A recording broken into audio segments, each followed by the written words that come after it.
This one we have our son's clothes, and it's a very big drawer. You can fit a lot of clothes. It's actually only half full, so maybe he might be getting some more clothes for Christmas, who knows. And we made all the faces. They're all just routed on the edges and stained, varnished.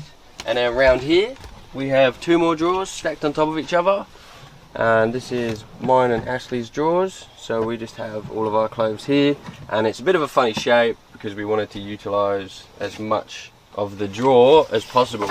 So this goes all the way back to here as a square, and then just comes out on the 45-degree here. So it's a very, very big drawer. And above these drawers we have this countertop, which was also made out of a pallet. It's Tasmanian oak, and we planed it, sanded it, put a varnish on it, and it's got a nice live edge on this side. Above that we just have our Sirocco fan, which keeps us nice and cool at night time. And behind it is our window, which has the fly screen here, so we can still have the windows open. No bugs will be coming in, and we still got a cool breeze. We got a mirror just on this side. Oh, there it is. Yep, there's the mirror. And then on top we have this overhead storage cabinet, and it's the same shape as the one just below. So we've got a little door here which locks, and then inside we just have some books for our son to read at night, and some natural medicines and just some things in there.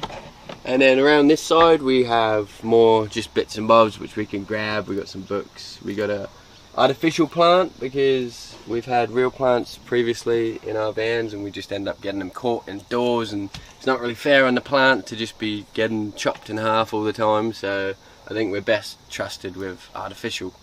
And this is the location of our lovely light switch. So the top one is just the main 4 lights, and then the bottom one is ta-da, which we still need to get a lampshade for. We haven't found one yet. So.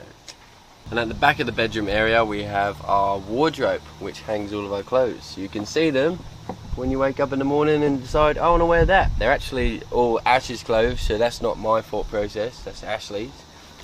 But this was made out of pallet woods once again.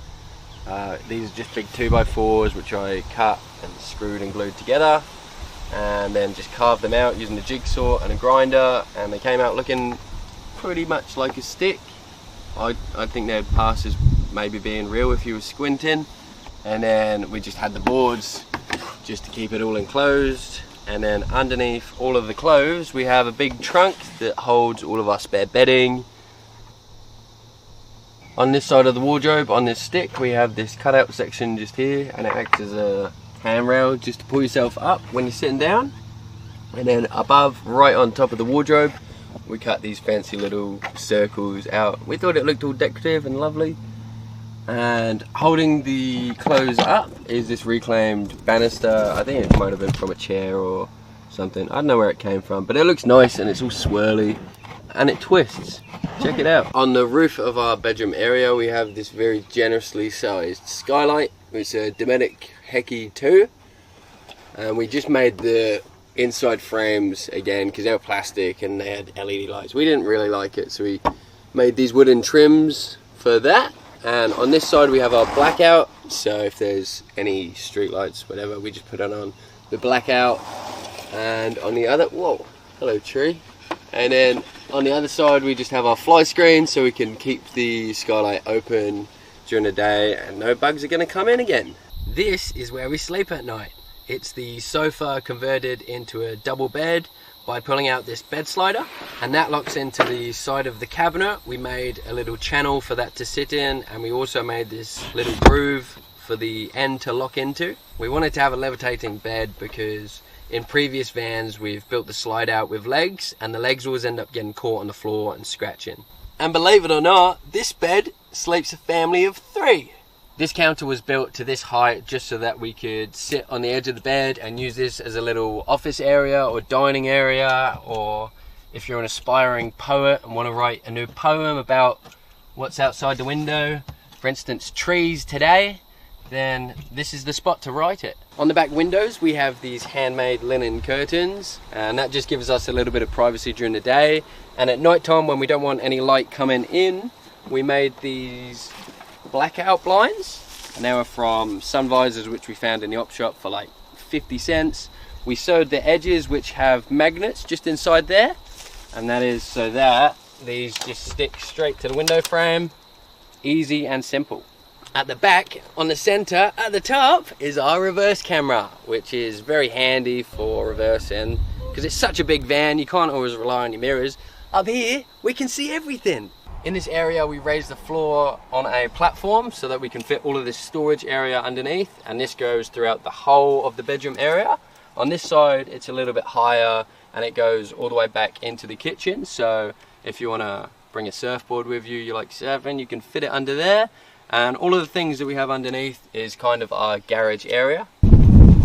So in the first door is our 120 litre fresh water tank. So that holds 120 litres of water, which is great for if you're thirsty or if you need a shower or if you need to wash your pots and pans.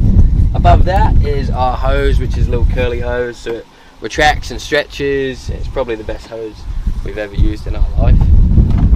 Under that is our fire extinguisher. So it's just located here so we can open up the back doors, grab it out really quickly if there was a fire. And then we move on to the next two doors, which Ashley built again because she is the #1 door builder. And in these is just some quick, easy access things. So we've got some hobbies like sewing machine. We've got some tools in case anything breaks, which isn't really a hobby, but it's there so we can grab it. And behind that, we just have some storage crates which hold things that we don't use that often. In the last one, just have this little curtain covering it up, and there is some more bedding. So the bigger, bulkier bedding we just keep under here so we can quickly grab it, and behind that is just some more storage. On the side of the van, just behind the driver's door, we have our DIY Solutions gas box. And as I said, it holds 2 4-kilogram gas bottles. This one is our active gas bottle, and this one is for our spare. And this gas bottle has lasted us about a month now. It's still going, so it's probably gonna die soon, but all of this was plumbed professionally, so we have our gas certificate. Next to that, we have our Kamek hot water system, and this is what lives just behind the shower, and we just have our exhaust hot air out here. On the roof, it's pretty simple. We just have our 2 solar panels. They're each 200 watts, so in total we've got 400 watts of power. On the front, we have our shower exhaust, and on the back we have our bedroom skylight. And that concludes the video. So thank you for watching our little van tour. It took us quite a long time to make this video, and a lot of putting on the same clothes every day, so we really appreciate if you've made it this far. The van obviously took a very long time to build, so we appreciate any lovely comments that you want to give us in the comments below.